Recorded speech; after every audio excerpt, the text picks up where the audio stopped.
Hey everyone, welcome back to the channel. If you've recently noticed Memories notifications showing up on Messenger, you're not alone. Messenger has rolled out this new feature, designed to remind you of past moments from your chats.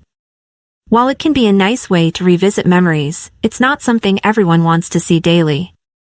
So in today's video, I'll guide you through the steps to turn off these notifications and keep your Messenger experience clear of clutter. Let's get started by opening the Messenger app on your device. Now, tap on the three horizontal lines icon. Then, find the settings icon and tap it.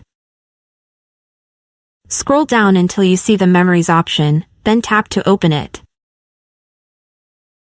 This section gathers your past conversations and moments, unlike Facebook Memories, which usually show posts and stories. Messenger Memories pulls from your chat history instead. If this feature is turned on, Messenger is set to bring up highlights from past chats. But if you prefer not to receive these reminders, simply toggle it off. And that's it. Subscribe to our channel for more smart and simple tutorials.